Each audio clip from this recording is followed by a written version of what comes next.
ரன்னுன்னு ஒரு செம படம் இருக்குது. எனக்கு இந்த படம் பார்க்கும்போது அந்த படம் தான் ஞாபகம் வந்துச்சு. ஆனால் அந்த மாதிரி ஒரு ஹாரர் மிஸ்ட்ரியாக இல்லாமல் இது ஒரு ட்ராமா த்ரில்லராக இருந்துச்சு. படத்தோட ஓப்பனிங் சீன்லேயே ஒரு ஷாட் ஒன்று வரும். ஒரு ரூமை மட்டும் காட்டுவாங்க. அது ஏன் காட்டினாங்கன்னு படம் முடியும் போது தான் புரியும். அதுதான் க்ளூவே. அதாவது அம்மா சைடு அவங்களுடைய பயம் அந்த பெர்ஸ்பெக்டிவ் தான் காட்டியிருக்காங்க. ஏன்னா ஒரு 15 வயசு பொண்ணு சேர்க்கை சரியில்லாமல் தடமாறி போயிடுது. இதனால ஸ்டெஃபியோட அம்மா ஃபோனை வந்து ட்ராக் பண்ணி இவங்க எங்கே இருக்காங்கன்னு கண்டுபிடிக்கிறாங்க.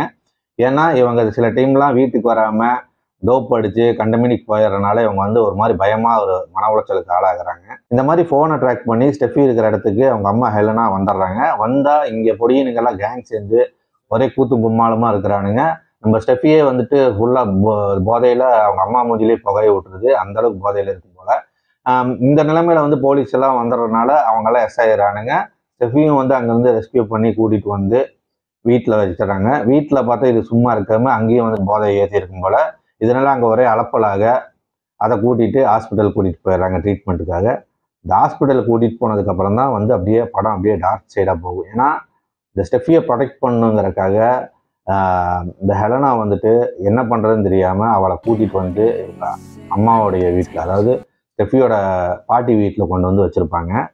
இந்த போர்ஷன்ஸ் பார்க்கும்போது தான் எனக்கு வந்து ரன் படம் ஞாபகம் வந்துச்சு. ஆனால் அந்த ரன் வந்துட்டு முழுக்க முழுக்க பயங்கரமாக இருக்கும். இது வந்துட்டு அப்படியே ஆப்போசிட்டாக இருந்தாலும் இதுவுமே ஒரு டார்க் சைடு தான் சொல்லுது. படத்தில் நடித்த எல்லாருமே அட்டகாசமாக பெர்ஃபார்மன்ஸ் பண்ணியிருக்காங்க. குறிப்பாக ஹெலனா நடித்த கட்ரினாங்கிறவங்க ப்ரில்லியண்ட்டாக பண்ணியிருக்காங்க. ஏன்னா படம் ஃபுல்லாகவே ஃபோக்கஸ் பண்ணுறது அவங்கள தான். பேரண்டிங் தான். குழந்தைங்களை எப்படி வளர்த்தணும்னு தெரியாமல் அவங்களுக்கு எது பிடிக்கும் எது பிடிக்காது இந்த மாதிரி எதுவுமே தெரியாமல் தடுமாறி போகிறது தான் வந்து இந்த படம் வந்து மெயினாக பேசுது. என்னன்னா இதில் ஒரு ட்விஸ்ட் இருக்குது. அது வந்து ட்விஸ்ட் வைக்கணுன்னே வைக்காமல் பக்காவாக பண்ணியிருப்பாங்க. ஏன்னா கடைசியில் தான் என்னங்கிறதெல்லாம் ரிவீல் ஆகும். இதைத்தான் வந்து முன்னாடி ஓப்பனிங் சீன்லேயே அது வந்து ஒரு க்ளூவாக வச்சிருப்பாரு டேரக்டர். படத்தில் கலர் கிரேடிங்லாம் ரொம்ப சூப்பராக இருந்தது. ஒரு ரெட் கலர் கார் போகுதுன்னா அடுத்த சீனில் கட் பண்ணால் அந்த சீனில் அதுக்கு தொடர்ச்சியாக ஏதாவது ஒரு இடத்துல வந்து அந்த ரெட் இருக்கிற மாதிரி வந்து பார்த்துட்டாங்க. இந்த மாதிரி படம் ஃபுல்லாக நிறைய இடங்கள்ல அதை நம்ம நோட்டபுளாக பார்க்க முடியுது. ரொம்ப சூப்பராக பண்ணியிருந்தாங்க. அதே மாதிரி மியூசிக்கும் சொல்லவே வேண்டாம். ரொம்ப டார்க்காக நல்லா இருந்தது.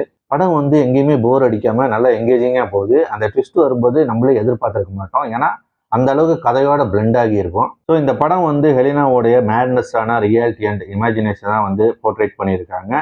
Don't miss it. பார்த்துட்டு உங்கள் கருத்துக்கள்லாம் சொல்லுங்கள். பை.